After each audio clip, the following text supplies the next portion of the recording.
Bismillahirrahmanirrahim. Assalamualaikum warahmatullahi wabarakatuh. Alhamdulillah rabbil alamin wa bihi nasta'in ala umuri dunya waddin. Wassalatu wassalam ala sayyidil mursalin Muhammadin al-amin wa ala alihi wa sahbihi. Rabbi shrah li sadri wa yassir li amri wahlul 'uqdatam min lisani yafqahu qawli wahdi qalbi wa saddid lisani bihaqqi sayyidina Muhammadin sallallahu alaihi wa ala alihi wa sahbihi wasallam. Allahumma salli wa sallim ala sayyidina Muhammadin tibbil qulub wa dawaiha wa afiyatil abdani wa shifaiha wa nuril absari wa dhiyaiha wa qutil arwahi wa ghidaiha wa ala alihi wa sahbihi. Amma ba'd. Alhamdulillah, segala puji bagi Allah Subhanahu wa taala yang menjadikan kita termasuk yang menuntut ilmu, dan kita ucapkan banyak terima kasih kepada pelaksana halaqah Ukhuwah Al-Batul. Semoga Allah Subhanahu wa taala menjadikan amal yang bermanfaat ini diterima oleh Allah Subhanahu wa taala, dan Allah Subhanahu wa taala menjadikan kita termasuk yang bisa mengambil manfaat dunia dan akhirat. Amin Allahumma amin. Alhamdulillah, pada malam hari ini kita sedikit membahas tentang ta'aruf, khitbah, dan tentang prewedding. Dan yang perlu pertama kali kita harus tekankan bahwasanya caranya Allah Subhanahu wa taala ini cara yang terbaik, sehingga Allah Subhanahu wa taala di dalam ayat Al-Qur'an telah menyatakan alaihissallahu bi ahkamil hakimin. Bukankah Allah Subhanahu wa taala sebaik-baik, sebijaksana yang mengatur, ya, sebaik-baik zat yang mengatur itu adalah Allah Subhanahu wa taala, sehingga kita disunnahkan untuk mengatakan bala, benar ya Allah. Sehingga dari sini kita harus tahu bahwasanya hukum Allah Subhanahu wa taala ini, atau caranya yang Allah Subhanahu wa taala sudah berikan kepada kita ini cara yang terbaik, ya. Sehingga kalau seandainya kita ini malah cari cara yang lain atau mengikuti cara yang lain, maka kita menjual sesuatu yang mahal dengan sesuatu yang, atau mengganti sesuatu yang mahal diganti dengan sesuatu yang remeh, ya, sebagaimana Bani Israel ketika mereka dikasih makanan daripada surga, maka mereka malah kepingin makanan pada makanan sayur-sayuran atau bawang-bawangan, ya. Maka dikatakan atastabdiruna alladzi huwa adna billadzi huwa khair. Dikatakan, apakah kamu merubah sesuatu yang baik dengan sesuatu yang remeh-temeh, sesuatu yang tidak layak untuk digantikan. Bayangkan seorang dikasih makanan surga tapi dia malah kepingin anak bawangan. Maka itu juga kita, kalau seandainya kita itu tidak mengikuti aturan Allah Subhanahu wa taala di dalam berbagai aspek kehidupan. Salah satunya adalah pernikahan, dan pernikahan ini yang hendaknya harus kita ambil kuat karena berkaitannya nanti dengan kehidupan masyarakat, berkaitannya nanti dengan anak kita, berkaitannya nanti dengan keturunan kita. Kalau seandainya di dalam proses nikahnya kita sudah salah, atau di dalam prosesnya kita sudah jauh daripada aturan Allah Subhanahu wa taala, maka tidak akan terwujud sakinah, mawaddah, warahmah. Sehingga yang pertama kali yaitu kita mencari cara yang diberikan oleh Allah Subhanahu wa taala, dan tentunya lewat Nabi Muhammad sallallahu alaihi wasallam. Ya.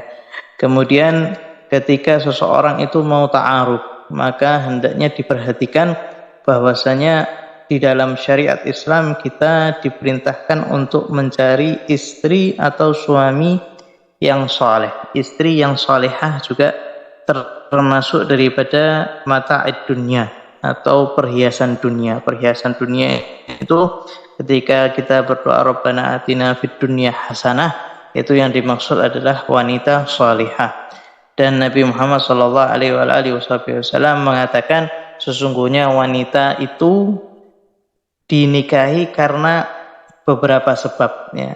Jadi beberapa perkara yang menjadikan wanita itu dinikahi. salah satunya karena hartanya, salah satunya karena kecantikannya, salah satunya karena nasabnya, karena pekerjaannya. Dan Nabi Muhammad SAW memerintahkan kita untuk menikahi wanita yang memiliki agama. Sehingga begitu juga seorang istri ketika mau mencari suami, maka yang pertama kali diperhatikan adalah bagaimana agamanya. Begitu juga sebaliknya. Ya, sehingga ketika seseorang itu mau untuk ta'aruf, maka yang pertama kali harus diperhatikan bagaimana agama pasangan kita. Nabi Muhammad SAW beliau bersabda, tunkahul mar'atu li arba'. Ya, wanita itu dinikahi karena 4 alasan. 5 liha, hartanya, wali hasabiha, karena pekerjaannya, wali jamaliha, karena kecantikannya, wali diniha, ya, karena agamanya. Fadfar bidzatid din taribat yadak.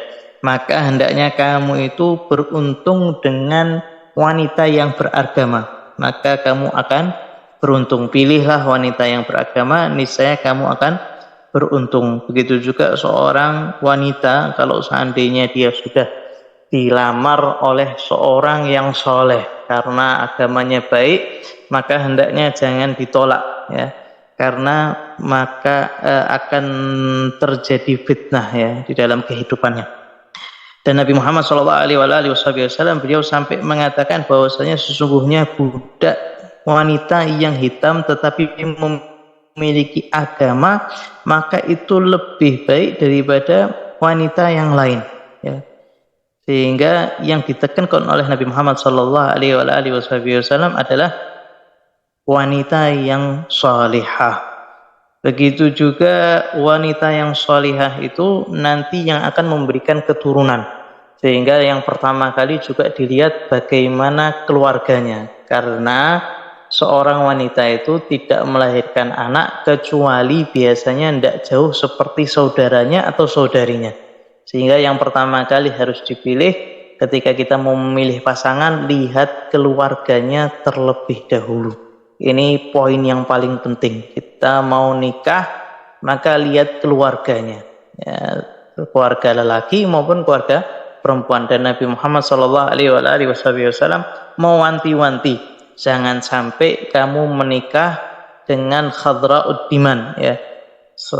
Khadra'ud diman itu bagaimana? Ya, seorang wanita yang cantik tetapi dia tumbuh besar di keluarga atau di kawasan yang buruk, ya, di lingkungan yang buruk, maka hendaknya dihindari, kata Nabi Muhammad SAW. Begitu juga Nabi Muhammad SAW beliau mengatakan, takhayyaru linutafikum, ya, pilihlah untuk mani kalian atau sperma kalian, ya. Jadi sebagian ulama mengatakan sesungguhnya yang paling mulia atau sesuatu yang paling mahal adalah air kita yang hendaknya kita pilih di mana kita letakkan. Karena kalau seandainya kita meletakkannya di wanita yang salah, anak itu bakal tumbuh lahir di lingkungan yang salah dan bakal akan menjadi bumerang untuk orang tuanya sendiri, untuk ayahnya sendiri, atau untuk ibunya sendiri, ya, karena nanti yang bakal dihisab adalah ayahnya. Bagaimana engkau meletakkan sesuatu yang Allah SWT sudah berikan kepada kita, kamu letakkan di tempat yang salah, sehingga yang paling mahal. Sehingga ketika engkau mau meletakkan air ini atau air sperma ini, perhatikan kamu mau meletakkan di mana. Jangan letakkan sembarangan. Ini sudah disabdakan oleh Nabi Muhammad SAW. Beliau mengatakan, takhayyaru linutafikum, perhatikan, pilihlah siapa yang kau hendakkan letakkan air sperma ini. Fa innan nisaa yalidna ashbaha ikhwatihinna wa akhawatihinna, karena wanita itu mereka melahirkan ashbah, yang anak yang mirip saudara laki-laki mereka atau saudara perempuan mereka. Jadi anak itu tidak jauh daripada saudara laki-lakinya perempuan atau saudari perempuan, ya. Jadi kita lihat juga dari keluarga. Kalau seandainya keluarganya baik-baik, ya, keluarganya itu termasuk keluarga yang kita kenal baik, maka kita bisa untuk menyerahkannya. Ya. Biasanya tidak jauh daripada keadaannya anaknya atau keadaan saudaranya atau saudarinya. Jadi itu juga termasuk yang penting untuk diperhatikan. Nah, biasanya tidak bisa kita ketahui kecuali setelah kita itu mengetahui bagaimana keluarganya. Sehingga ta'aruf itu bukan cuma tentang pasangan aja, ya, tapi juga tentang keluarganya. Sehingga ketika seseorang mau ta'aruf, maka juga harus diketahui bagaimana keluarga besarnya, bagaimana ayahnya, bagaimana ibunya, bagaimana keluarganya. Dan itu tidak bisa kecuali setelah kita itu dikenalkan, ya. Kalau sekarang itu istilahnya dimakcomblangi, bukan seseorang wanita itu mencari sendiri atau lelaki mencari sendiri. Itu tidak dibenarkan, karena apalagi kalau sampai pacaran, ya, karena pacaran itu tidak bisa menunjukkan sifat asli seorang lelaki atau sifat asli seorang perempuan. Sehingga yang perlu digarisbawahi adalah kita mencari atau melihat bagaimana keluarganya, ya. Kemudian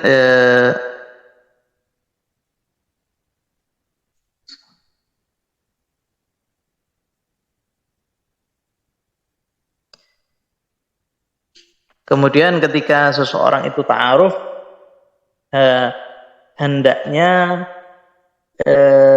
mereka itu, kalau caranya itu kita itu datang kepada seseorang yang mengenal dengan keluarga wanita, ya. Jadi kita datangi seseorang yang bisa memasukkan kita atau nyomblangi kita ke keluarga wanita, atau wanita pun disunahkan untuk mengutarakan dirinya kepada orang yang soleh. Ini juga termasuk sunnah. Jadi terkadang kan kita seringnya itu mendengar lelaki yang mencari, ya, tetapi wanita itu juga diperbolehkan dia itu mengutarakan lewat orang lain bahwasanya dia ingin menikah dengan seorang yang soleh, ya. Dan itu dilakukan oleh Sayyidina Umar. Sayyidina Umar itu ketika Hafsah anaknya mau menikah, maka beliau menawarkannya kepada Sayyidina Abu Bakar. Tetapi Sayyidina Abu Bakar tidak berbicara apa-apa. Begitu juga Sayyidina Utsman ditawari oleh Sayyidina Umar bin Khattab radhiyallahu taala anhu. Sehingga dari sini kita pun seorang wanita atau keluarganya wanita disunnahkan untuk mengajukan atau menawarkan putri kita atau saudari kita, pokoknya yang termasuk daripada keluarga kita, kepada orang yang soleh. Jadi jangan menunggu. Ini termasuk yang salah, ya. Termasuk yang salah seorang wanita itu menunggu, menanti-nanti. Ya, sehingga kalau seandainya ada orang soleh di daerah sekitarnya, maka boleh kita mengatakan kepada istilahnya mak comblang, atau kita seorang wanita itu mengutarakan kepada pamannya atau mengutarakan kepada saudaranya untuk katakan kepada fulan untuk melamar saya, kalau seandainya dia termasuk yang mau untuk melamar saya. Jadi buka omongan. Begitu juga Sayyidah Khadijah itu mengatakan, ya, Sayyidah Khadijah itu mengatakan ingin menikah dengan Nabi Muhammad SAW, maka beliau berkata kepada pamannya, ini termasuk sunnah di dalam Islam, ya. Jadi kalau seandainya seorang wanita tahu di daerahnya, di sekitarnya ada orang yang soleh, maka tidak ada salahnya untuk mengutarakan, tetapi bukan mengutarakan dengan dirinya sendiri, akan tapi hendaknya lewat perantara, entah itu saudaranya, entah itu ayahnya atau pamannya, supaya istilahnya ngasih lampu hijau pada laki tersebut untuk datang meminang. Dan itu juga termasuk sunnah, dan itu juga termasuk tanggung jawab seorang ayah atau seorang saudara laki-laki, ya, untuk mencarikan jodoh, ya, bukan dijadikan atau bukan seorang wanita itu malah mencari jodohnya sendiri, ya. Kemudian Setelah ada orang yang mau mendatangkan, baru kemudian kita disunnahkan untuk an-nadhar, ya. Nadhar itu melihat, ya. Setelah kita ada perantara, kita mengatakan bahwasanya kita mau minat untuk melihat, maka disunnahkan untuk melihat, dan itu termasuk sunnah Nabi Muhammad SAW. Bahkan ketika ada seorang sahabat yang ketika sudah khitbah atau sudah mau menikah tapi belum melihat wanitanya, Nabi Muhammad SAW memerintahkan sahabat tersebut untuk melihat, ya, untuk melihat supaya tidak terjadi fitnah. Nabi Muhammad SAW beliau bersabda, "Idza khataba ahadukumul mar'ata fa in istata'a an yanzura minha ma yad'u ila nikahiha falyaf'al." Kalau seandainya seseorang itu ingin mengkhitbah seorang wanita, kalau seandainya dia bisa untuk melihatnya, maka hendaknya dia melihatnya. Jadi melihat secara langsung, ya, itu termasuk sunnah, ya, diperintahkan. Bahkan kalau seandainya seseorang itu tidak bisa melihat, maka disunnahkan untuk mengirim utusan daripada seorang wanita untuk mengabari sifat-sifat wanita yang mau dinikahi, ya.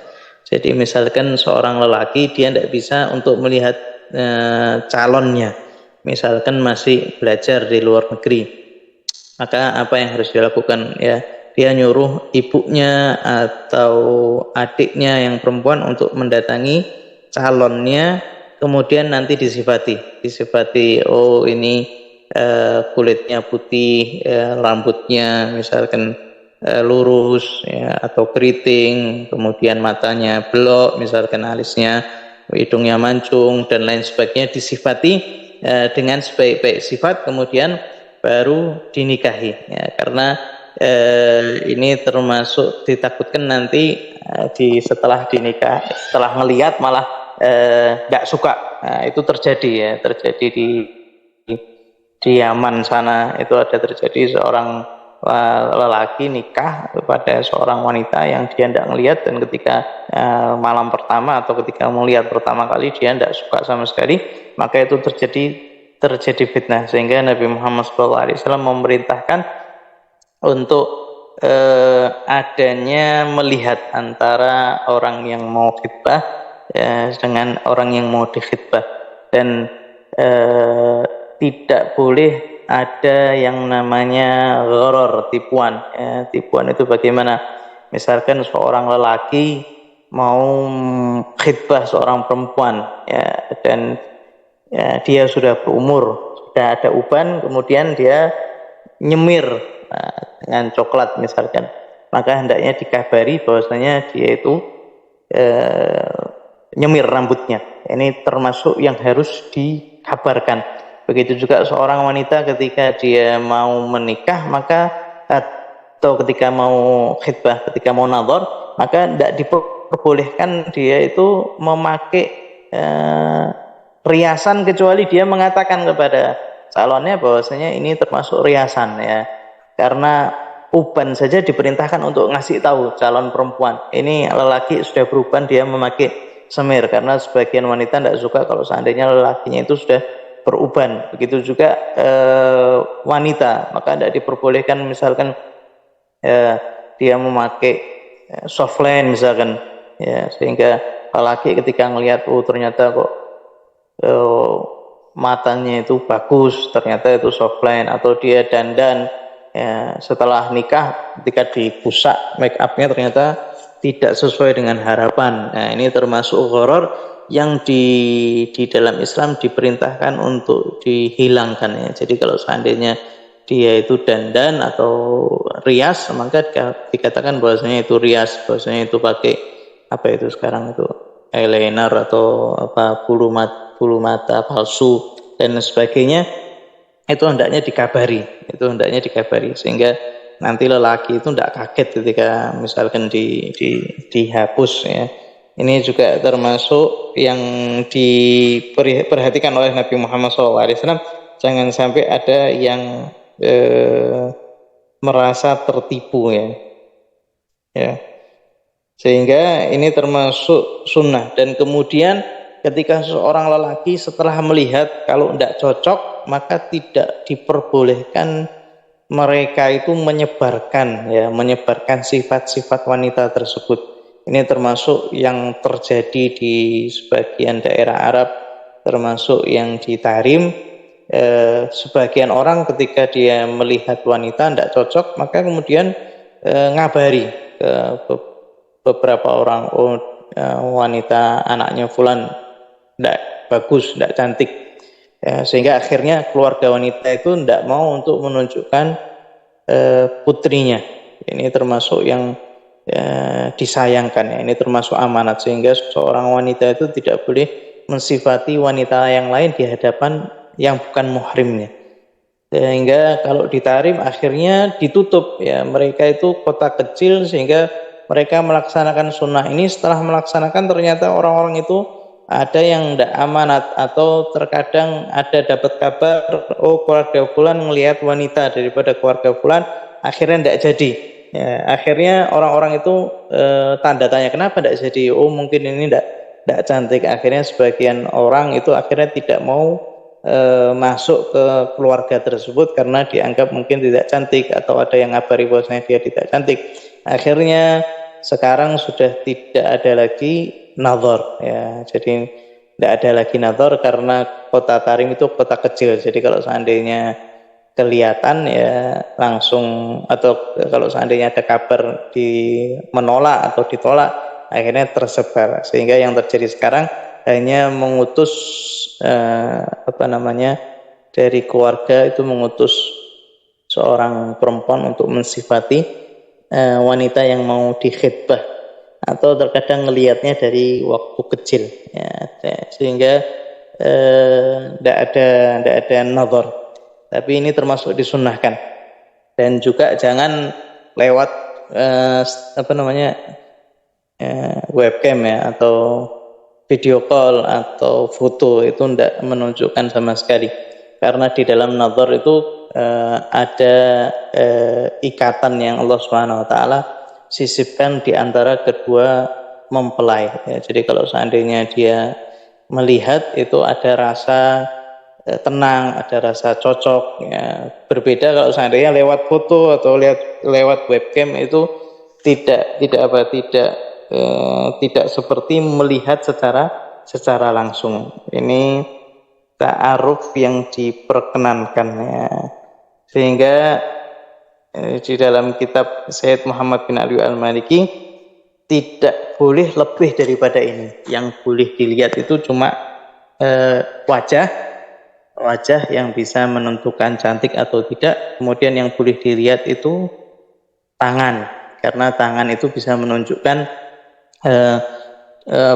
tubuhnya itu molek atau tidak, itu kelihatan daripada tangannya. Sehingga yang boleh dilihat oleh seorang yang mau khitbah itu wajah dan tangannya saja, selainnya tidak diperkenankan. Lebih daripada itu tidak diperkenankan. Sehingga kalau seandainya ada seorang yang mengatakan saya mau ta'aruf sama fulan, kemudian jalan bareng, pergi bareng, maka itu tidak dikatakan dengan ta'aruf. Ta'aruf itu seorang lelaki datang ke keluarga wanita, saya kepingin untuk menikahi putri Anda. Setelah kita itu mengetahui backgroundnya terlebih dahulu, oh ini keluarganya bagus, oh ini keturunannya bagus, oh memang keluarganya itu keluarga yang Islami, yang kebanyakan daripada keturunan mereka itu keturunan yang terjaga, dijauhkan daripada segala fitnah. Maka kemudian seorang lelaki itu baru minta ke keluarganya lewat perantara, misalkan saya ingin menikah putri jenengan atau anak jenengan atau ponakan jenengan. Setelah dikasih, oh ya boleh melihat, ya, ketika itu baru datang melihat. Setelah itu kita ini tidak tahu apa yang terbaik untuk kita. Jadi kita itu tidak tahu apa yang terbaik untuk diri kita. Kita tahu apa yang kita inginkan, tapi kita tidak tahu apa yang terbaik untuk diri kita. Sehingga setelah kita melihat, maka istikharah kepada Allah Subhanahu wa taala, salat istikharah, ya, 2 rakaat sebelum tidur, ya kita baca doa seperti yang ada di hadis Nabi Muhammad SAW. Beliau itu ngajari para sahabatnya sholat istikharah sama seperti ngajari Al-Fatihah. Ya, gampangnya ya Allah, kalau seandainya ini termasuk yang baik untukku, baik untuk duniaku, baik untuk akhiratku, baik untuk sekarang, baik untuk nanti, maka dekatkanlah. Kalau seandainya ini termasuk yang tidak baik, maka jauhkanlah. Ya, baru kemudian itu dia tertidur. Nanti setelah istikharah, dia ya, kalau mimpi maka mimpinya itu bagus. Kalau seandainya dia tidak mimpi, maka ada kekuatan di dalam hatinya untuk menerima calon wanita tersebut atau calon laki-laki tersebut. Ya, setelah diterima ya, atau setelah kita memutuskan untuk melanjutkan, maka lelaki itu mengatakan kepada pihak perempuan bahwasanya saya siap untuk menikahi wanita, dan kemudian wanita tersebut ngasih jawaban. Jadi seorang wanita setelah lelaki itu ngasih jawaban, maka seorang wanita diberikan pilihan. Ya, kalau di kitab ini Sayyid Muhammad bin Ali Al-Maliki melarang seorang ayah itu untuk memaksa putrinya menikahi seseorang yang dia tidak suka, ya, sehingga dikembalikan itu semuanya kepada wanita. Jadi wanita itu diberikan kebebasan untuk apa? Untuk memilih, ya.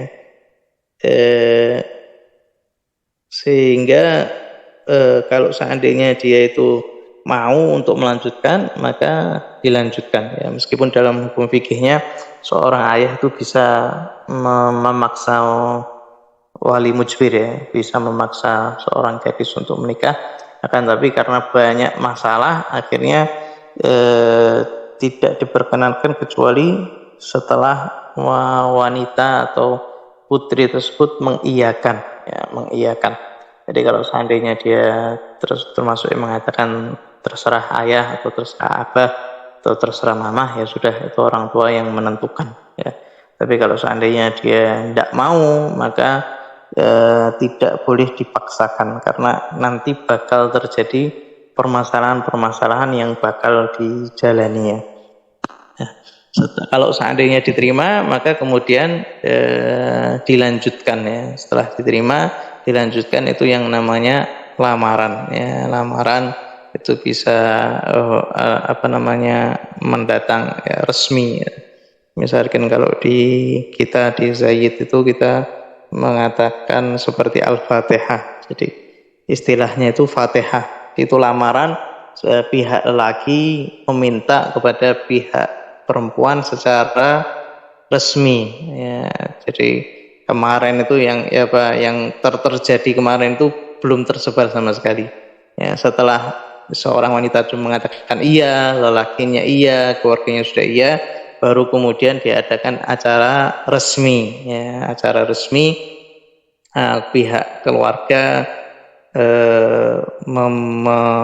meminang atau menyatakan secara resmi kepada pihak perempuan di hadapan halayak yang ramai, di acara maulid atau di acara bashol atau di acara resmi gitu, mengatakan sesungguhnya kami ingin menikahkan atau kami meminta putri keluarga Fulan bin Fulan untuk kami nikahkan dengan putra kami Fulan bin Fulan, ya.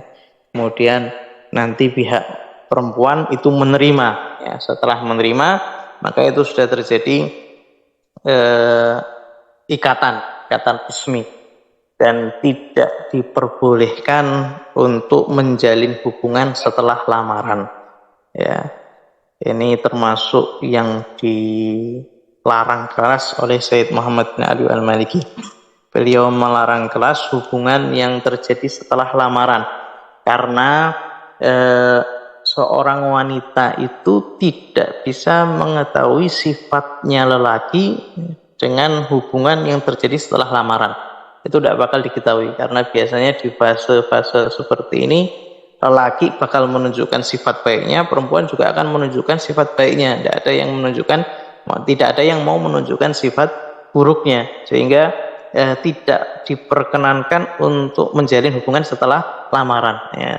Sehingga kalau seandainya ada keperluan misalkan mendesak, maka ya dia berhubungan sesuai dengan kebutuhannya, bukan untuk menjalin asmara, bukan untuk menjalin percintaan dan lain sebagainya. Itu tidak diperkenankan, karena itu malah nanti akan memberikan dampak yang buruk ke pernikahan tersebut. Bahkan terkadang ya, setelah menjalin hubungan, seorang lelaki itu bisa mencampakkan wanita, oh ini tidak bagus, ini tidak baik ya. Atau terkadang wanita itu bisa dipermainkan sama lelaki dengan janji-janji palsunya, dengan impian-impian palsunya, impian-impian dustanya, sehingga wanita itu semakin tertarik, akhirnya kemudian diputuskan. Maka itu tidak diperkenankan, sehingga disunahkan untuk mempercepat nikah ya. Biasanya kalau seandainya setelah lamaran itu nikahnya jauh, itu biasanya terjadi fitnah ya, karena syaitan itu tidak mau terjadi pernikahan. Mereka itu syaitan itu kepinginnya terjadi perzinahan, sehingga biasanya kalau sudah terjalin yang namanya hubungan itu malah setan itu berusaha untuk memisahkannya, sehingga kalau sudah terjadi lamaran, kalau bisa ya 3 bulan paling maksimal, jangan sampai setahun. Sampai setahun tuh malah banyak terjadi gagal, karena syaitan itu sudah kepingin untuk memisahkan antara suami istri ya.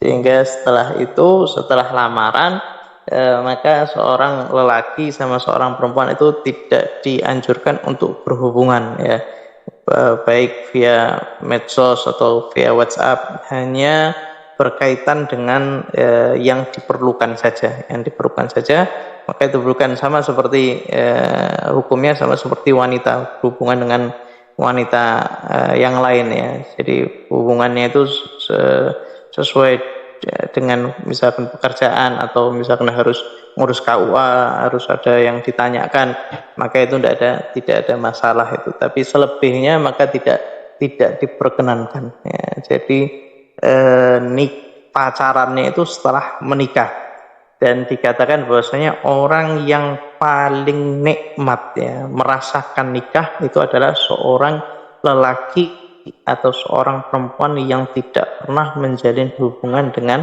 yang lain atau dengan lawan jenis ya. Kalau sudah sering melakukan pacaran, atau sampai pegangan, atau sampai melakukan daripada mukadimah zina, maka pernikahan itu tidak terasa nikmat sama sekali. Jadi semakin jarang seseorang itu berhubungan dengan seorang lawan jenisnya, maka pernikahan itu semakin nikmatnya. Sehingga terkadang seseorang itu malah mengatakan setelah nikah kok saya tidak merasakan nikmat sebelum nikah ya. Karena yang nikmatnya paling besar yaitu orang yang paling menjaga pandangannya, orang yang paling menjaga dirinya terhadap lawan jenis, itu yang dia merasakan nikmat yang paling besar ya. Setelah terjadi lamaran, baru kemudian menanti pernikahan. Dan kalau di dalam syariat itu, di dalam sunnah Nabi Muhammad SAW itu tidak ada yang namanya pre-wedding ya. Kalau pre-wedding itu berkaitan dengan pesta ya, pesta yang terjadi di masyarakat itu pesta yang jauh daripada syariatnya. Dulu itu tidak ada pre-wedding ya. Karena kalau seandainya terjadi pre-wedding sedangkan dia belum menikah, maka itu termasuk yang haram ya. Kalau seandainya dari awal saja mau pernikahan aja sudah melaksanakan yang haram, bagaimana nanti hasil yang diciptakan daripada pernikahan tersebut? Maka tidak akan diberkahi oleh Allah Subhanahu wa taala. Jadi awal mula kita ingin membangun keluarga sakinah mawaddah warahmah itu dari awal mau mulai nikah. Bahkan sampai ada seorang itu bertanya kepada salah satu syekh, ya syekh, ajari saya untuk mendidik anak saya. Maka ditanya, berapa usia anakmu? Orang itu mengatakan usianya 7 bulan. Maka syekh tersebut mengatakan sudah terlambat. Nah, bagaimana syekh? Bagaimana kok sudah terlambat? Maka syekh itu mengatakan sesungguhnya mendidik anak itu awal mulanya adalah dengan pertama kali memilih seorang wanita. Jadi awal mula untuk membangun keluarga yang soleh, solehah, itu awal mulanya daripada pernikahan. Dan awal mula daripada pernikahan itu tadi memilih wanita yang memiliki agama, seperti yang tadi sudah disampaikan. Sehingga syekhnya itu sampai mengatakan, kamu sudah telat, ya, kamu sudah telat, anakmu itu sudah lahir. Anakmu itu lahir dari mana? Rahimnya mana? Kalau seandainya daripada wanita solehah, maka insya Allah anaknya soleh, ya. Tapi kalau seandainya wanita yang tidak soleha, maka kemungkinan besar bakal juga seperti ibunya, karena yang pertama kali mendidik adalah ibunya. Begitu juga ketika awal nikah kok sudah mau jalan bareng, kok sudah mau boncengan bareng, kalau sudah mau apa, kalau bahasa sekarang sleep call, ya, pacaran sampai lama-lama, ya ini sesuatu yang haram. Bagaimana dia mau mulai membangun keluarga sedangkan pijakan awalnya sudah haram, pijakan awalnya sudah sesuatu yang dijauhi oleh Allah Subhanahu wa taala, yang dimurkai oleh Allah Subhanahu wa taala. Bagaimana dia mau merasakan ketenangan jiwa ketika mau membangun keluarga, ketika membangun bahtera keluarga? Itu mustahil untuk didapat, ya, kecuali dia taubat kepada Allah Subhanahu wa taala.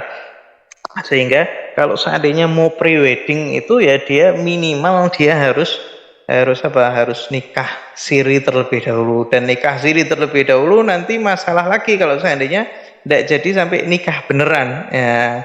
Kalau tidak jadi sampai nikah beneran, sudah nikah siri, ya, maka harus dicerai. Sedangkan mertua itu alal abad hukumnya. Jadi kalau seandainya seorang itu sudah menikahi seorang wanita, laki sudah menikahi seorang wanita, maka ayah dan ibunya perempuan itu menjadi muhrim laki-laki itu selamanya, ya. Sehingga itu perlu diperhatikan, ya. Kalau seandainya kita lihat, ya, pernikahan dari zaman ke zaman, kita waktu masih kecil itu nikah ya sudah mulai seperti adat barat dengan pakaiannya jas, dengan pakaiannya seperti itu. Tapi dulu itu masih duduk. Lama-lama kemudian mulai standing party, ya, pesta yang berdiri. Yang pertama kali yang terjadi, orang-orang itu mulai mengingkari bagaimana kok pernikahan itu berdiri, makannya juga berdiri, minumnya juga berdiri, tidak ada tempat duduk sama sekali. Yang sekarang sudah menjadi lumrah, ya. Sehingga kalau seandainya bisa tanpa pre-wedding, ya itu lebih bagus. Atau sekarang ada teknologi mungkin menggabungkan foto tanpa menyentuh, ya itu tidak ada masalah itu. Tapi kalau seandainya memang harus pre-wedding, ya dia harus nikah terlebih dahulu, sehingga dia mau jalan atau mau foto itu dihalalkan, ya. Tapi kalau enggak, maka lebih baik dijauhi, karena menjalani rumah tangga itu tidak semudah yang kita bayangkan, ya, tidak semudah yang kita bayangkan. Jadi kalau seandainya awal langkahnya aja sudah salah, maka tidak ada bantuan daripada Allah Subhanahu wa taala. Tapi kalau yang sudah benar, maka ada bantuan daripada Allah Subhanahu wa taala. Kita ngelihat nikahnya orang-orang yang soleh itu nikah yang mudah.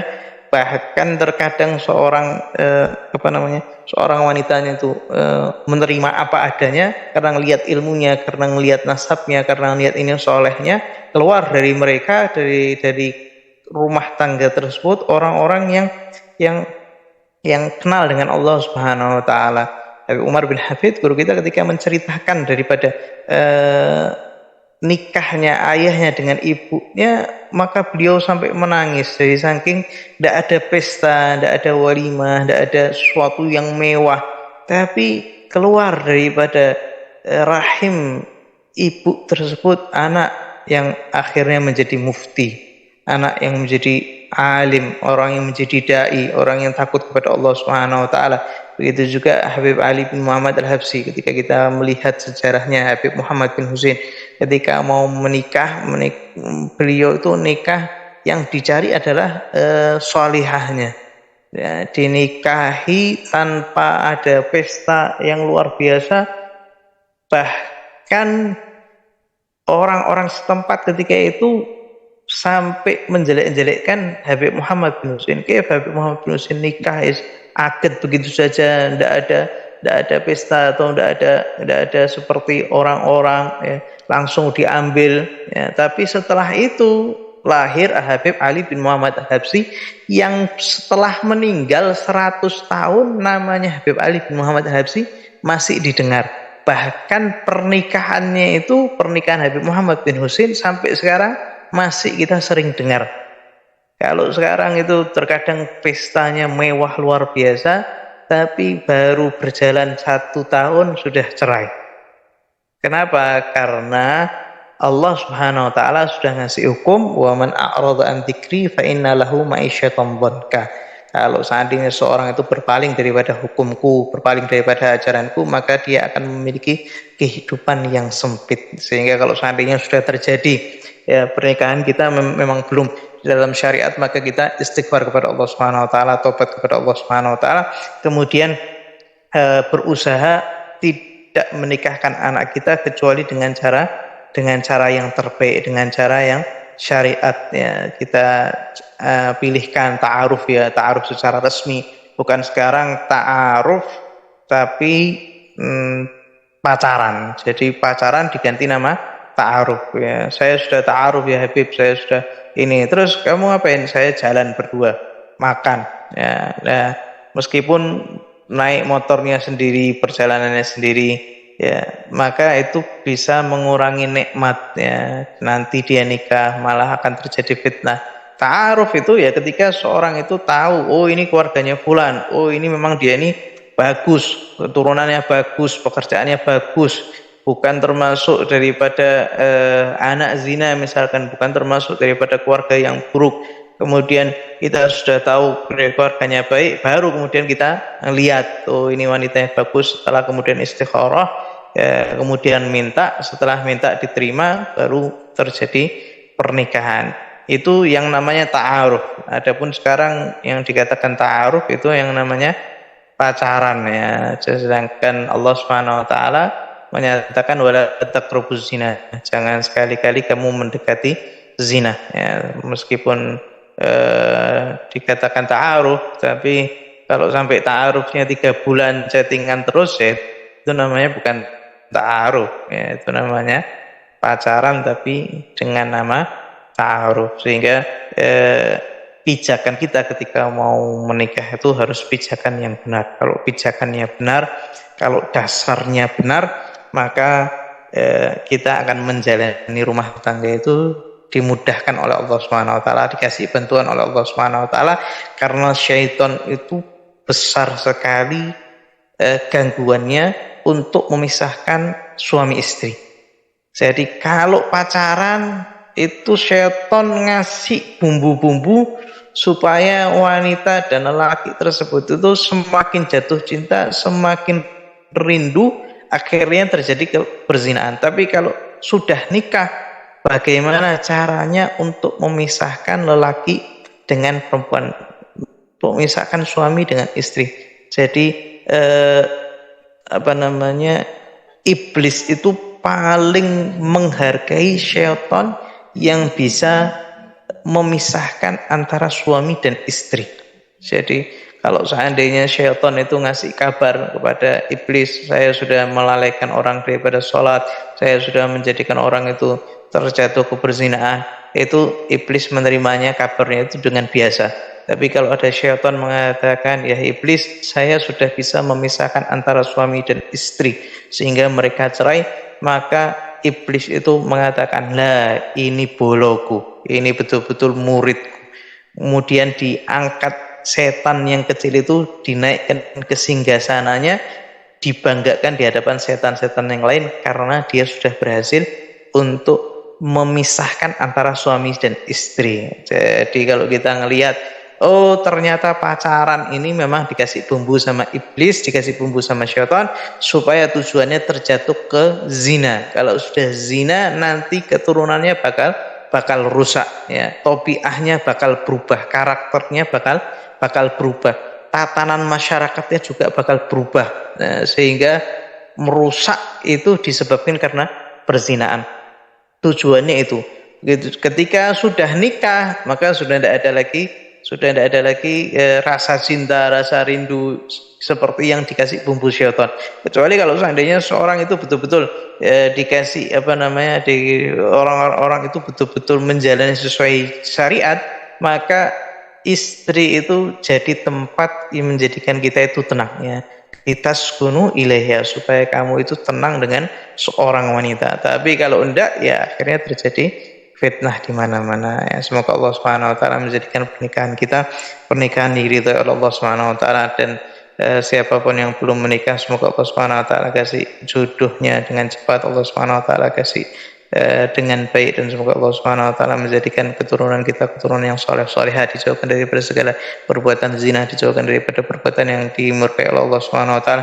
Semoga Allah Subhanahu wa taala menjadikan kita termasuk yang diberkahi keluarganya, dikasih sakinah, mawaddah, warahmah, dan Allah Subhanahu wa taala menjadikan kita termasuk yang dibantu oleh Allah Subhanahu wa taala, dan semoga Allah Subhanahu wa taala menjadikan kita termasuk yang mudah untuk menjalankan syariat, dan semoga Allah Subhanahu wa taala ngasih kita taufik untuk menjalankan syariat dengan sebaik-baiknya, dijauhkan daripada segala hal yang mungkar, dijauhkan daripada segala hal yang tidak diridhai oleh Allah Subhanahu wa taala, dan semoga Allah Subhanahu wa taala menjadikan kita termasuk yang diridhai oleh Allah Subhanahu wa taala.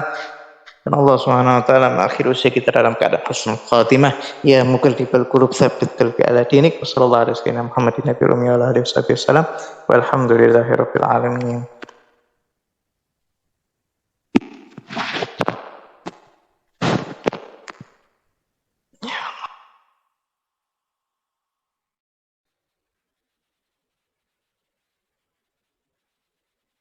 Alhamdulillah. Terima kasih banyak Habib atas penjelasannya. Masya Allah, menarik sekali poin-poin yang Habib sampaikan. Sedikit rangkuman dari materi malam ini, yaitu dalam syariat Islam, ta'aruf dianjurkan untuk mencari pasangan yang soleh dan solihah. Pilihlah wanita yang beragama, maka kamu akan beruntung. Dan pada saat ta'aruf tidak hanya solihah,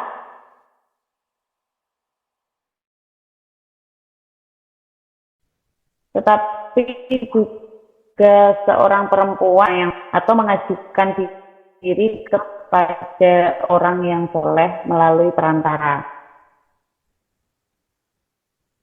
Kemudian boleh ta'aruf adalah melihat wajah dan tangan saja. Wajah untuk melihat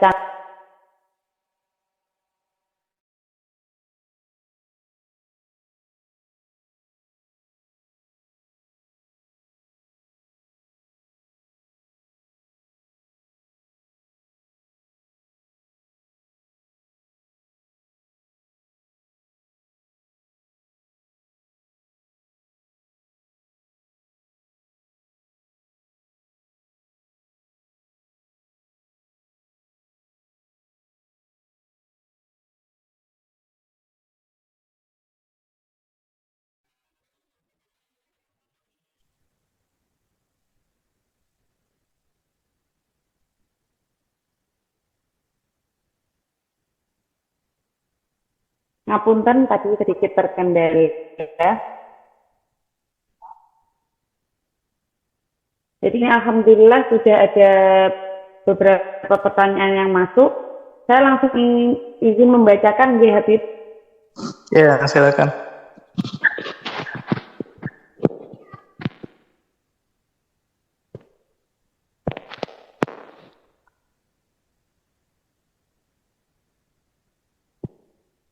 Assalamualaikum.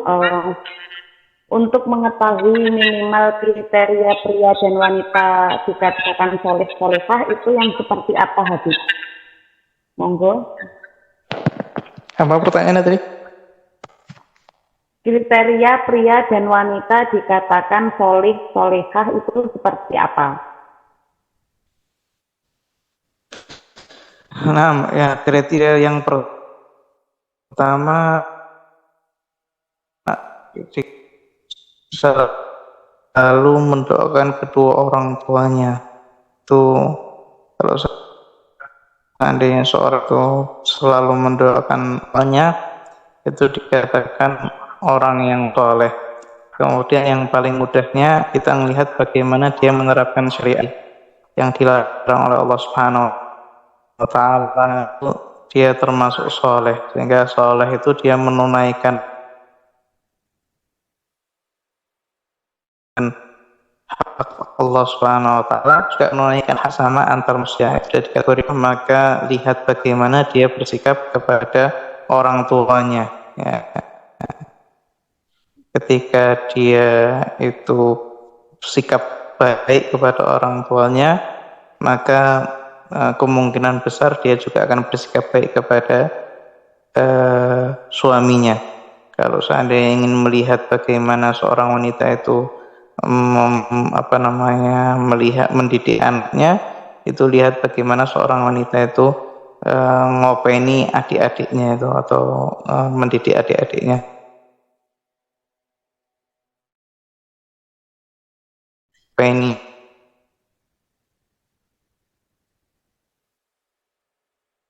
maka baiknya ya, standarnya itu di dalam syariah, dan di dalam syariah standarnya itu bukan di dalam menunaikan ketaatan ya.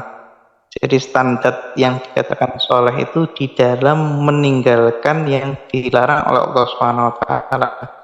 Karena yang membedakan antara orang soleh sama orang yang soleh itu di dalam meninggalkan larangan Allah Subhanahu wa Ta'ala, bukan di dalam melaksanakan ketaatan. Jadi orang buruk pun dia bisa mudah untuk melaksanakan ketaatan, dia mudah untuk melakukan ibadah, tapi hanya orang soleh saja yang bisa untuk meninggalkan yang dilarang oleh Allah Subhanahu wa Ta'ala. Jadi patokannya menjalankan syariat, dan patokannya lagi syariat itu dilihat bagaimana larangannya. Jadi kalau seandainya dia sholat 5 waktu dikatakan soleh. Ini sebagian kriteria yang bisa kita ambil ketika kita itu dilamar atau mau melamar seseorang. Wallahu a'lam.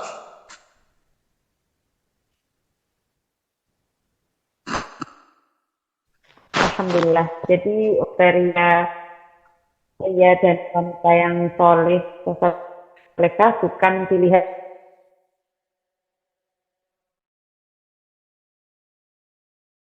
kebaikan larang Allah. Ngapain ya, Bib?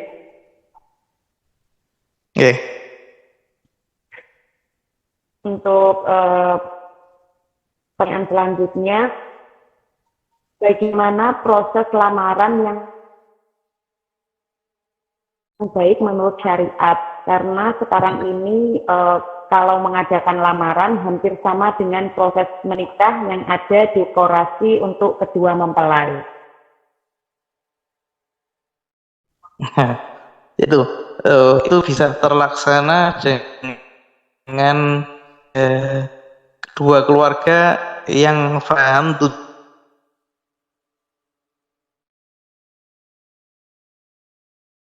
daripada berbeda pandangan.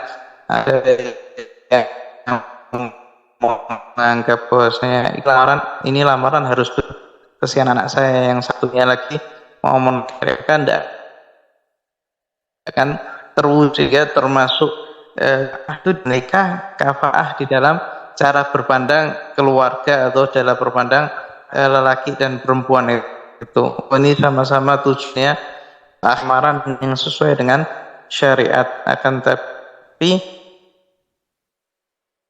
sosok hendaknya dia berbuat saja kalau seandainya memang tidak bisa karena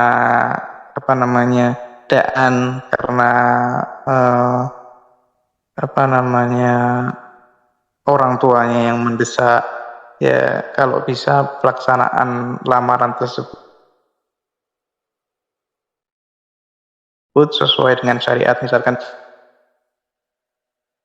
tidak mencampurkan lelaki perempuannya, itu hanya di hadapan perempuan, lelaki masuk. Ya, jadi kalau seandainya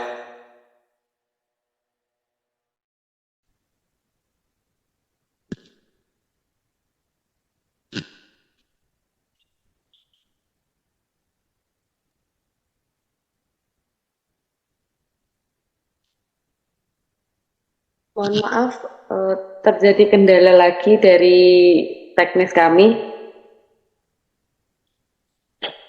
Saya lanjutkan pertanyaannya, nggih.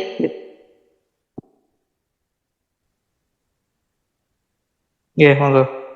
Izin bertanya, Habib, bagaimana tentang hukum perjodohan? Keduanya berkenalan lewat perantara keluarga, kedua mempelai percaya pada perantara ini, tapi setelah menjalani rumah tangga susah sekali untuk beradaptasi satu sama lain, saling tidak sesuai dengan ekspektasi masing-masing pasangan.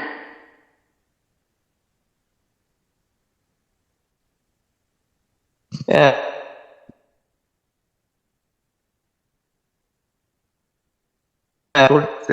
untuk menyatukan, menyatukan pemahaman suami dan istri. Terkadang bisa sampai 5 tahun, terkadang bisa sampai 10 tahun, bisa saling tujuannya itu sama. Jadi pertama kali itu kita suami istri itu harus membenarkan ini tujuan kita untuk jalan itu apa, tujuan hidup kita ini mau jalan ini dengan standar apa. Kalau lakinya standarnya saya mau hidup mewah,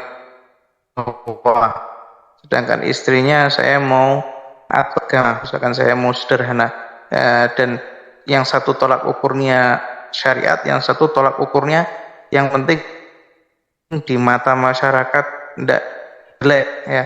Maka ini sulit, harus banyak komunikasi supaya standar dia berjalan dalam menjalani kehidupan rumah tangga itu bisa satu tujuan. Jadi kalau seandainya tidak satu tujuan, maka itu sulit untuk berjalan. Kemudian jangan berusaha untuk merubah kita.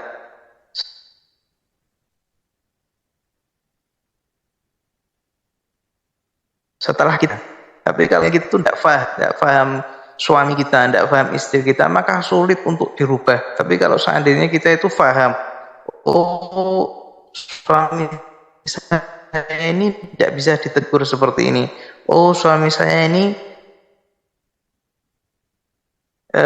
kelemahan itu, atau berusaha untuk meniadakan kelemahan itu, tapi kelemahan itu kita tutup, kelemahan itu kita sempurnakan. Ya, seandainya melihat kelemahan wanita itu yang tutup, jangan berusaha untuk dirubah. Ya, terkadang permasalahan remeh di keluarga itu sampai besar, ya, yang sering terjadi misalkan seorang suami naruh handuk di kasur. Itu saya baru pertama kali pulang ribut masalah handuk ditaruh di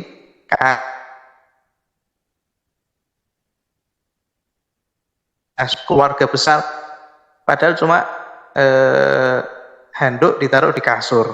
Ya, seorang wanita terkadang kebiasaan itu berulang dari laki-laki. Mau lihat laki-laki mana itu sudah terbiasa, misalkan baju dibiarkan di kamar mandi, handuk berserakan,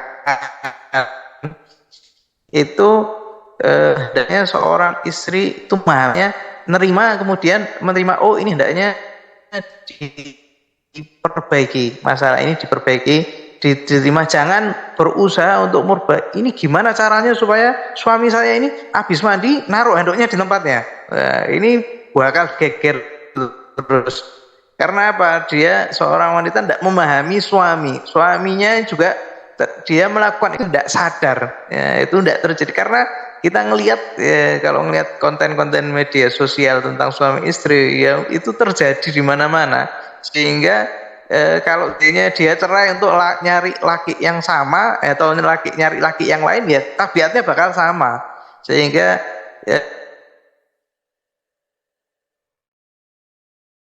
untuk merubah baru bisa berjalan dan standarnya harus sama terlebih dahulu makanya itu Islam mensyariatkan yang namanya kafaah itu di dalam cara berpikir, kafaah itu dalam ekonomi, kafaah itu dalam nasab, bukan cuma kafaah di dalam kasta atau nasab tapi dalam cara berpikir di dalam cara dan itu juga harus ada sehingga memang ketika berumah tangga itu tidak sehari dua hari langsung terjadi persamaan pemahaman akan tapi terkadang sampai 5 tahun jadi setiap tahun itu semakin mudah tapi kalau sabar jadi harus sabar luar biasa harus sabar luar biasa dan tujuannya itu untuk menjalankan syariatnya jadi wanita yang solehah itu kata Nabi Muhammad SAW yang bisa membantu suaminya untuk menjalankan syariat ya ini yang termasuk yang apa namanya poin yang paling istimewa daripada seorang wanita jadi bisa membantu seorang suami untuk menjalankan syariat ya jadi memahami pasangan dengan baik kemudian harus dengan sabar kalau tidak sabar ya patah. Ya. Allah alam.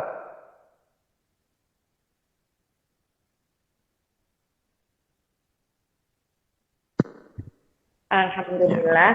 Jadi begitu ya untuk menyatukan visi dan misi kedua belah pihak tidak hanya memerlukan waktu 1 atau 2 hari, sebulan atau 2 bulan. Seharusnya pasangan itu saling memahami kekurangan masing-masing untuk saling ditutup, bukan untuk saling mencari kesalahannya atau kekurangannya masing-masing. Saya lanjutkan pertanyaannya Bu Habib. Bagaimana jika calon pasangan menanyakan dosa atau penyelewengan yang pernah dilakukan? Di sisi lain pernah mendengar dalam satu hadis, apakah harus tetap jujur atau bagaimana? Maksiat yang dilakukan oleh pasangan ditanya gitu ya?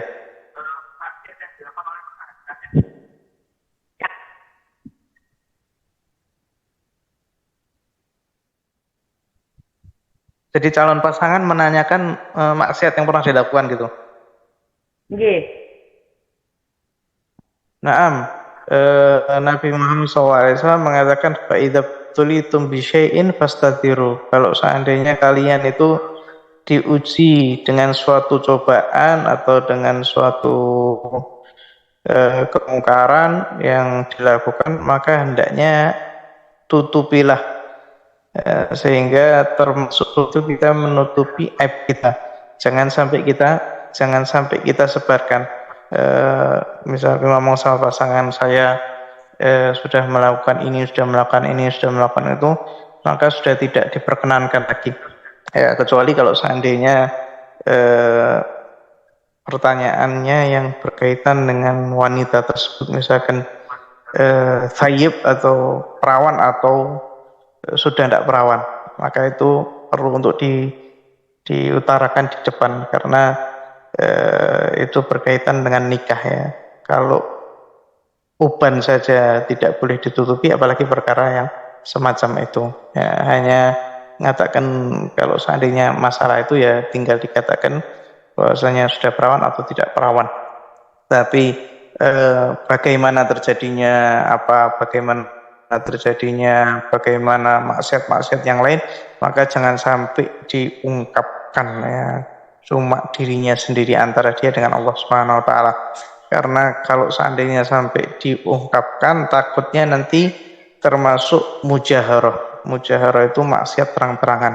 Dan Nabi mengatakan termasuk mujaharah adalah ketika seseorang bermaksiat di malam hari, kemudian di pagi harinya dia itu berkata kepada teman-temannya menceritakan tentang maksiat yang dilakukan, maka itu termasuk mujaharah. Adapun kalau seandainya seseorang itu di apa namanya, ditanya tentang maksiat yang pernah dilakukan, maka jawablah semoga Allah Subhanahu wa taala mengampuni kita, atau semoga Allah Subhanahu wa taala menutup aib-aib kita tanpa perlu kita untuk menjawab, ya. Alhamdulillah sudah jelas bahwa kita sebaiknya menutupi aib-aib kita. Kemudian ini pertanyaan selanjutnya sedikit menyimpang dari tema, tapi sepertinya ini juga penting untuk kita bahas. Jadi ceritanya ada seseorang yang hamil di luar nikah dan akhirnya dinikahi oleh yang menghamili itu. Nah, bagaimana hukum anak yang dilahirkan? Sementara saya mendengar kalau seseorang wanita yang hamil di luar nikah, wali nikahnya tetap harus wali hakim. Ketika bayi ini sudah besar, apakah ayahnya juga sah menjadi wali nikahnya? Sementara dulu dia dilahirkan dari hamil duluan, meski tetap dinikahi oleh yang menghamili. Mohon pencerahannya, Habib. Ya, ketika seseorang itu sudah zina kemudian dinikahi, maka dia itu kembali, walinya itu kembali ke wali hakim, ya. Jadi kita mengatakan sahibul mani, ya. Kita mengatakan ayahnya itu dikatakan sahibul mani, ya, yang memiliki air sperma itu dia tidak bisa menjadi wali, sehingga walinya itu kembali ke wali hakim, ya. Dan hendaknya anaknya tersebut jangan sampai diberitahu, ya. Takutnya nanti malah kena apa namanya, dia akhirnya minder dan lain sebagainya. Itu lebih baik ditutupi. Hanya saja ketika menikah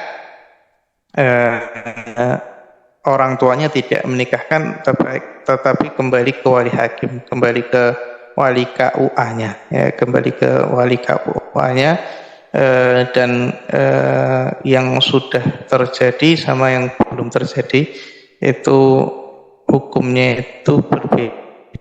Jadi kalau seandainya sesuatu sudah terjadi, maka itu dicarikan hukum yang bisa membantunya. Tapi kalau seandainya belum terjadi, maka dicarikan hukum yang syadid, yang keras, supaya tidak terjadi. Jadi kalau seandainya sudah terjadi, ya setelahnya si orang tuanya itu tidak bisa menjadi wali hakim.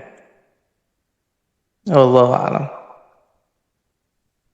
Alhamdulillah tercerahkan, ya. Kemudian ini ada yang bertanya, untuk batas ta'aruf itu berapa lama, ya, Habib?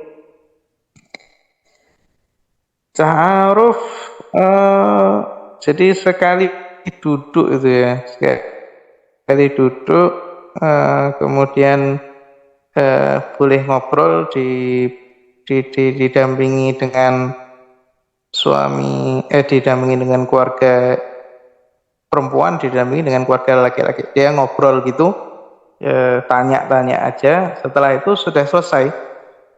Sisanya istikharah. Jadi kita jangan mencari oh ini kayaknya bagus ini, oh ini kayaknya wanitanya enak diajak ngobrol. Karena wanita solehah itu malah tidak enak diajak ngobrol. Jadi kalau seandainya wanita itu malah enak diajak ngobrol sama lawan jenis, itu tanda tanya, gimana kok dia sudah tidak ada rasa malu? Karena wanita solehah itu biasanya punya rasa malu, dia tidak mau bercanda berlebihan dengan lawan jenisnya. Kalau seandainya dari awal ta'aruf dia sudah enak diajak ngobrol, sudah ngalor ngidul, itu ada pertanyaan. Ya, tapi terkadang malah seorang lelaki itu malah milihnya, wah ini enak nih diajak ngobrol, nyambung, ya. Tapi padahal wanita soleh terkadang itu dia malu untuk berbicara lebih, malu untuk mengungkapkan perasaannya, malu untuk mengungkapkan pemikirannya, karena dia termasuk yang menjaga. Sehingga setelah kita cukup melihat wajahnya, cukup melihat tangannya, cukup berbicara sedikit, kita tahu background keluarganya, kemudian istikharah. Kalau seandainya istikharahnya bagus, maka bismillah, kita lanjutkan pernikahannya. Karena Nabi Muhammad SAW mengatakan perempuan atau amah, ya, perempuan yang sauda, yang hitam, itu lebih baik kalau seandainya dia itu memiliki agama. Jadi intinya itu di dalam agama. Jadi bagaimanapun ya, wala amatun mu'minatun khairum min musyrikatin walau a'jabatkum, wa budak perempuan yang dia itu mukmin lebih baik daripada seorang wanita yang kafir, meskipun wanita kafir ini lebih engkau kagumi kecantikannya. Tapi kata Allah Subhanahu wa taala, mukminah lebih afdal. Nabi mengatakan yang mukminah juga lebih afdal, meskipun ada kekurangan misalkan, tapi dia termasuk dzatuddin, termasuk yang agama, maka itu lebih afdal. Nah, itu tidak bisa kecuali tujuannya sama. Ya, biasanya laki itu, wah, nggak bisa, saya mau cari yang paling cantik, ya, sehingga ketika kecantikannya hilang, akhirnya bubar. Ya, kemudian cerai, sedangkan wanitanya itu, istrinya itu cantiknya luar biasa. Bahkan setelah cerai itu dia trauma dengan wanita cantik, akhirnya baru menikah dengan orang yang beragama. Sehingga ta'aruf itu cuma sebentar saja, kemudian kita kembalikan semuanya kepada Allah Subhanahu wa taala. Istikharah, ketika jawabannya bagus, maka kemudian kita langsungkan pernikahan. Jadi kembali berpikir kita, bukan cara pandang kita, bukan cara mata kita, semuanya kepada Allah Subhanahu wa taala. Kita cukup kalau seandainya ketika kita melihat kita itu tidak serak, ya, kita tidak suka, ya, maka ya sudah, tidak usah dilanjutkan, ya. Tapi kalau seandainya kita melihat suka, istikharah terlebih dahulu. Istikharah kalau seandainya bagus, ya jalan, ya.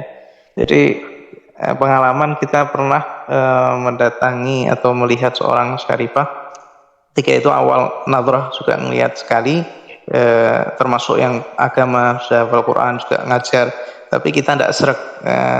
Tapi saya ketika itu, bagaimana ini kalau seandainya saya nolak, ini termasuk wanita yang baik.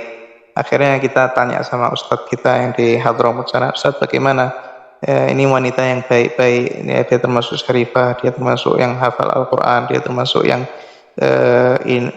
yang ngajar juga, tapi anak niatnya itu tidak serak, ya. Maka beliau dengan mudahnya mengatakan, ya sudah, cari yang lain, ya. Cari yang lain yang termasuk yang agama, ya. Jadi tidak dipaksakan. Jadi setelah kita itu tidak cocok, ya sudah, cari yang lain. Kalau seandainya kita mulai cocok, oh ini kayaknya cocok, istikharah. Kalau istikharahnya bagus, dilanjutkan. Kalau istikharahnya tidak bagus, maka jangan dilanjutkan, ya. Kembalinya itu kembalikan ke pilihan Allah Subhanahu wa taala. Kemudian ketika mencari jodoh, ini tips ya, ketika mencari jodoh jangan batasi dengan pilihan kita. Jadi terkadang ada orang membatasi, saya maunya yang tinggi, saya mau yang putih. Jadi ketika datang yang pendek sudah langsung ditolak. Ketika datang ini sudah ditolak. Akhirnya datangnya itu yang tidak sesuai dengan diharapkannya. Jadi kalau seandainya mau mencari jodoh, ya, tipsnya itu semuanya serahkan kepada Allah Subhanahu wa taala. Yang datang siapa tinggal dilihat dengan cara istikharah. Itu mudah mendapatkan jodoh. Tapi kalau seandainya saya harus yang begini, saya harus yang begini, saya harus yang misalkan saya harus dapat ustadz, saya harus dapat yang hafal Al-Quran, saya harus dapat yang ini, ya, maka biasanya itu sulit. Tapi kalau kita serahkan, ya Allah, saya serahkan sepenuhnya kepadamu, saya kepingin cari yang ahli agama. Datang seorang, kita lihat backgroundnya, misalkan kita dari pihak wanita, kita lihat backgroundnya bagus, keluarganya bagus, istikharah bagus, terima, bismillah. Karena tujuan kita ini mendapat ridha Allah Subhanahu wa taala, dan kita semuanya serahkannya kepada Allah Subhanahu wa taala. Sehingga ta'aruf itu cuma sebentar saja, kemudian kita sholat istikharah 3 hari, 4 hari, 5 hari, kalau sampai mau cari sampai dapat keterangan ketetapan ya sampai beberapa lama kita bisa ngambil keputusan. Tapi ngelihatnya itu cuma sekali saja. Wallahu a'lam. Alhamdulillah, berarti sangat singkat sekali ya proses ta'aruf itu, yaitu 1 kali duduk, boleh ngobrol didampingi keluarga, selebihnya adalah hasil dari istikharah. Ya. Habib ngapunten, ini menyambung yang tadi mengenai wali hakim. Ada yang bertanya lagi, berarti nanti jika anaknya hasil zina itu adalah perempuan, saat menikah walinya adalah wali hakim juga, atau wali dari ibunya seperti kakek atau paman. Kemudian jika keluarga tidak mau menggunakan wali hakim, melainkan tetap yang menghamili menjadi wali nikahnya, bagaimana hukum pernikahan si anak tersebut? Sah atau tidak? Monggo. Ya, kalau sudah sudah daripada hasil zina, maka walinya itu kembali ke wali hakim, bukan daripada bapaknya si ibu. Jadi jatuhnya bukan dari kakeknya, enggak, itu jatuhnya dari wali hakim. Nah, biasanya kalau KUA itu dia yang menentukan kalau seandainya kita mengatakan bahwasanya ini anak hamil duluan baru dinikahi gitu. Hanya saja kalau hamilnya atau jadi ada perbedaan kalau seandainya sudah beberapa bulan ya. Jadi kalau seandainya hamilnya itu sudah lahir, ya itu sudah bukan walinya itu. Jadi setelah lahir. Atau kalau misalkan masih sekitar 4 bulan itu ada madhab yang mengatakan boleh si ayah itu atau ayah itu dijadikan ayah yang sebetulnya. Ada pendapat yang lain itu bisa dipastikan lagi tentang usia kapan si ayah itu menikahi. Untuk saat ini saya tidak ingat ya, karena hukum ya, jadi tidak bisa menerka. Cuma kalau seandainya masih bingung bisa ditanyakan masalah itu ya. Jadi masalah kalau seandainya seorang lelaki yang menzinai, dia menikahi dan usia hamilnya itu masih di bawah 4 bulan atau di bawah 3 bulan atau sebelum ditiupkan ruh, itu ada beberapa pendapat yang hendaknya bisa dipakai. Tapi kalau seandainya memang sudah setelah lahir, maka kembalinya ke wali hakim. Dan kalau seandainya ayahnya itu tetap menikahkan, bagaimana hukumnya? Itu kemarin saya juga ditanya semacam itu, saya wakaf, saya tidak bisa jawab. Kemudian saya tanya ke beberapa ustadz ya juga masih diem dan jawab. Juga kemudian ada syekh dari Yaman, kita tanyakan permasalahan itu yang sudah terjadi, si anak itu dinikahkan sama walinya yang semestinya bukan wali, bagaimana hukumnya. Beliau juga masih tidak berani menjawab gitu. Jadi beliau itu juga wakaf ya, karena kalau permasalahan nikah ini kita perlu hati-hati. Jadi kita dapati guru-guru kita juga tawakufnya gitu. Karena kalau itu tadi kita katakan setelah terjadi sama sebelum terjadi itu hukumnya berbeda. Sebelum terjadi dikasih hukum yang keras supaya tidak terjadi. Setelah terjadi itu dicarikan solusi makhraj ya, supaya daripada dosa. Biasanya ulama itu seperti itu.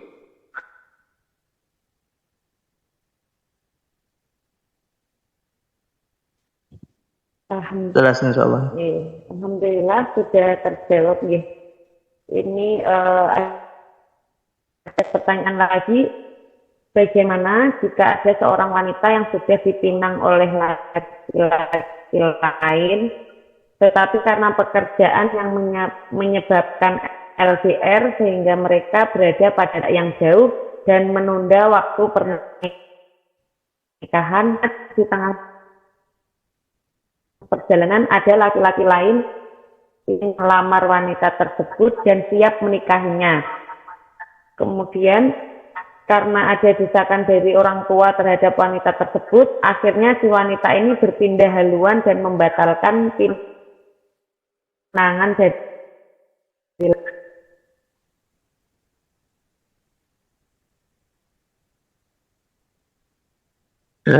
kalau seandainya dia masih dalam tidak diperbolehkan, ya, Nabi Muhammad SAW melarang seseorang itu istilahnya itu melamar seorang wanita yang sudah dilamar seseorang, ya, ini termasuk yang hendaknya dihindari, ya, hendaknya dihindari. Jangan melamar seorang wanita yang sedang dilamar atau sedang dilihat lelaki lain. Sayyidina Abu Bakar itu dia menolak Hafsah bukan karena apa, tapi karena pernah mendengar Nabi Muhammad SAW itu tertarik dengan sifatnya Hafsah. Maka Sayyidina Abu Bakar ketika ditawari sama Sayyidina Umar, beliau diam, dan Nabi Muhammad SAW melarang dalam hadis untuk masuk ke wanita yang sudah dipinang dengan lelaki lain, itu semestinya tidak diperbolehkan, ya, sampai wanita tersebut sudah putus dengan lelaki itu, ya, lelaki itu sudah putus, baru boleh kita masuk lagi, baru boleh kita untuk lelaki itu baru boleh untuk masuk untuk meminta wanita tersebut, ya. Ini salah satunya yang menjadi kendala kalau seandainya setelah lamaran itu prosesnya lama, ya, bakal terjadi hal semacam ini. Tapi kalau sudah terjadi, ya sudah, tinggal minta maaf sama pihak laki itu, ya, kemudian ya melanjutkan pernikahan.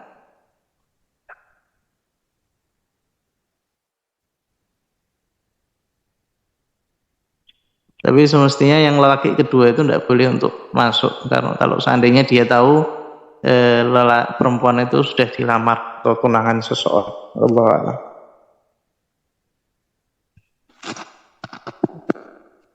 Alhamdulillah, saya lanjutkan pertanyaan lagi. Bolehkah seorang perempuan secara syarat nikah itu diperbolehkan, ya.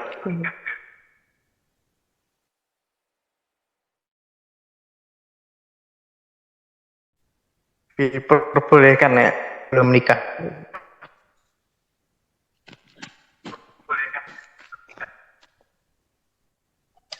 Jadi diperbolehkan gitu.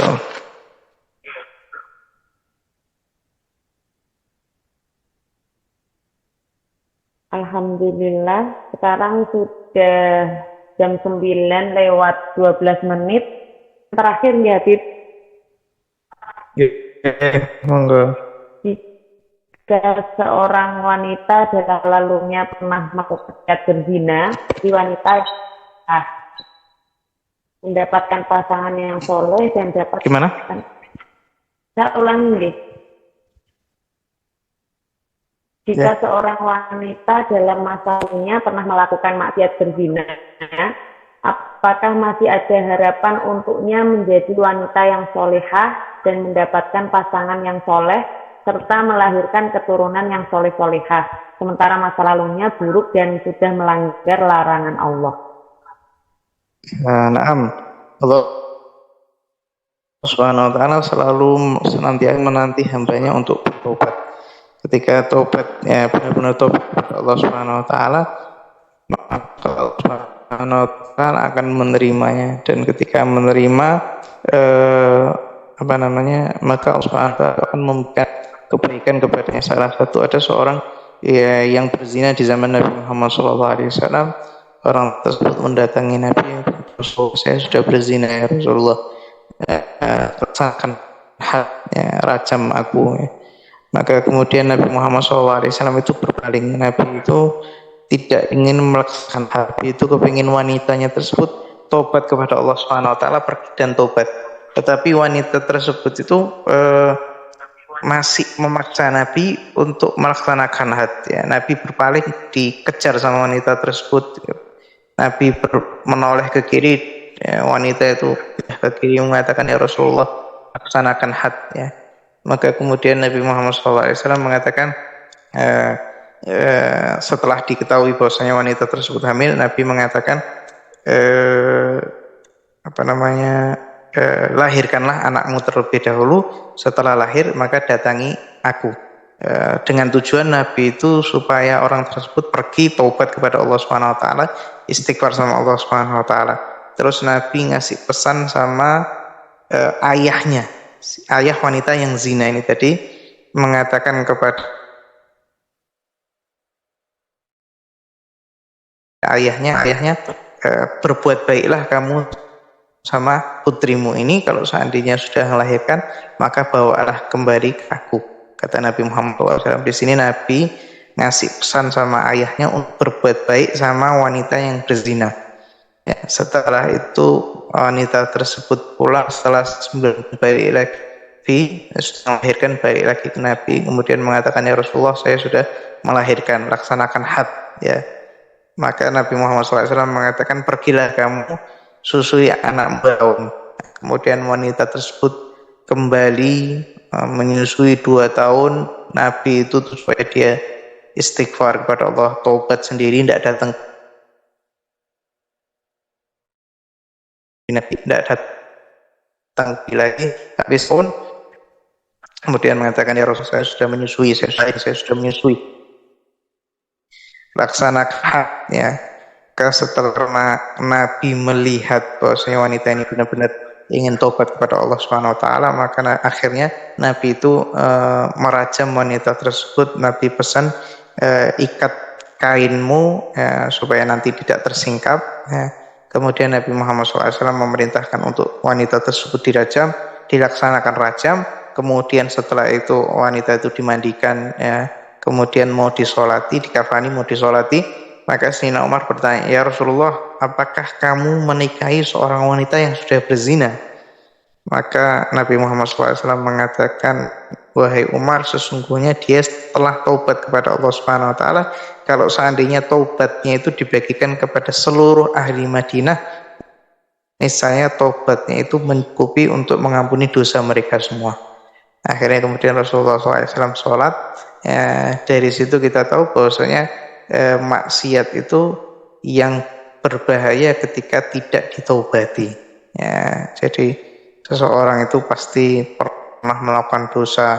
Ya, ada yang terjerumus ke dosa kecil, ada yang terjerumus ke dosa, tetapi semuanya itu bisa diampuni oleh Allah Subhanahu Wa Taala, dan semuanya tidak berbahaya kalau seandainya kita betul-betul taubat kepada Allah Subhanahu Wa Taala.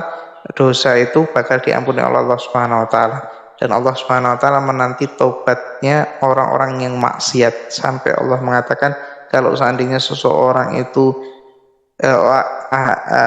seandainya seseorang ahli maksiat itu tahu betapa aku rindu kepada taubat mereka, niscaya mereka akan terbang menuju kepadaku, kata Allah Subhanahu Wa Taala.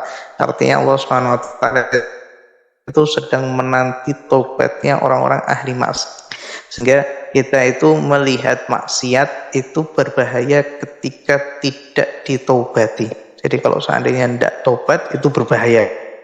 Tapi kalau seandainya seseorang itu taubat kepada Allah Subhanahu Wa Taala dengan sebaik-baiknya taubat, maka insya Allah Allah Subhanahu Wa Taala akan menghapus dosanya.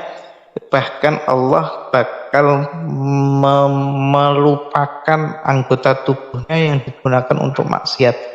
Tempatnya juga dilupakan oleh Allah Subhanahu Wa Taala, karena nanti di akhirat itu yang menjadi saksi itu tangan dan kaki kita, juga bumi kita, tempat kita untuk berdiri ini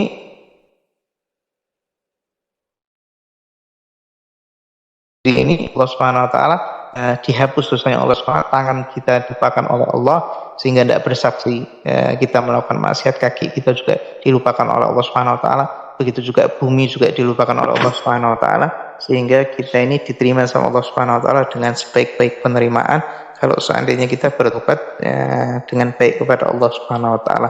Dan seseorang itu masih bisa untuk menjadi orang soleh meskipun dia sudah melakukan atau terjatuh ke berbagai maksiat. Selama dia taubat maka belum terlambat ya, dan dia bisa mendapat keturunan yang soleh ya, bisa melanjutkan ke keluarga yang soleh selama dia benar-benar taubat kepada Allah Subhanahu wa taala. Ya, orang yang kufur saja kalau seandainya dia masuk Islam, maka Allah Subhanahu wa taala akan mengampuni dosa-dosanya sebelum Islam, bahkan bisa memberikan keturunan yang baik lagi. Wallahu a'lam.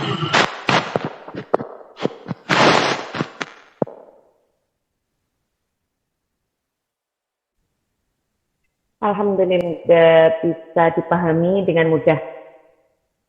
Jadi kesimpulan dari pertanyaan terakhir adalah Allah Subhanahu wa taala senantiasa menantikan hambanya bertaubat. Pintu maaf Allah selalu terbuka untuk hambanya yang bersungguh-sungguh dalam bertaubat. Semoga jawaban dari Habib atas pertanyaan-pertanyaan tadi bisa diterima teman-teman. Kemudian kepada teman-teman sahabat Nova, saya mohon maaf yang sebanyak-banyaknya jika ada pertanyaan yang belum dibaca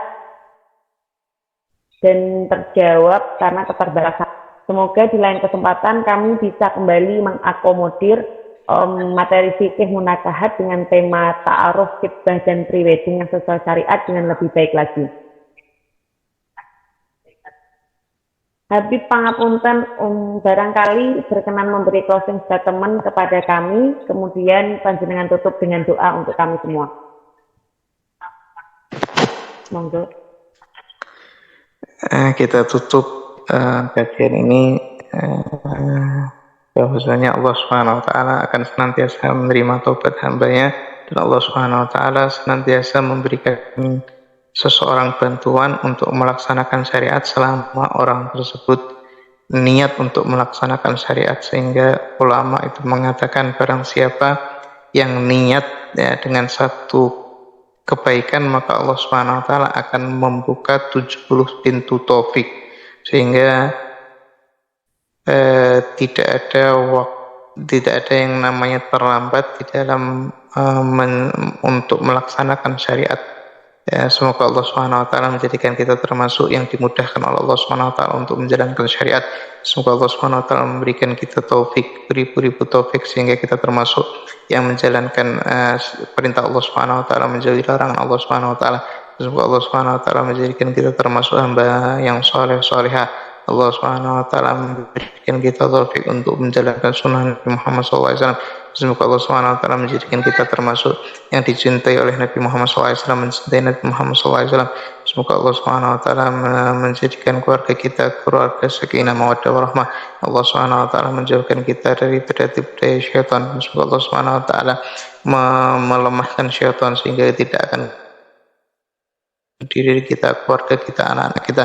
Semoga Allah Subhanahu wa taala menjaga keluarga kita, anak kita daripada ajaran-ajaran yang sesat, dijauhkan kita daripada keluarga kita daripada pemikiran-pemikiran yang jauh daripada syariat. Dan semoga Allah Subhanahu wa taala menjadikan kehidupan kita kehidupan yang tenang, kehidupan yang jembar, dijauhkan daripada kehidupan yang sempit. Semoga Allah Subhanahu wa taala menjadikan kita termasuk yang mengikuti sunnah Nabi Muhammad SAW dengan sebaik-baik ittiba. Dan semoga Allah Subhanahu wa taala mengakhiri usia kita dalam keadaan husnul khatimah, mudah mengucapkan kalimat la ilaha illallah anda sakaratul maut, ya Allah biha ya Allah biha ya Allah husnul khatimah, ya Allah biha ya Allah biha ya Allah husnul khatimah, ya Allah biha ya Allah biha ya Allah husnul khatimah. Ya muqallibal qulub tsabbit qalbi ala dinik ala dini qulub salih jam syamilah wa ala manhi umar wa ila hadratin Nabi Muhammad sallallahu alaihi wasallam. Al-Fatihah. A'udzu billahi minasyaitonir rajim.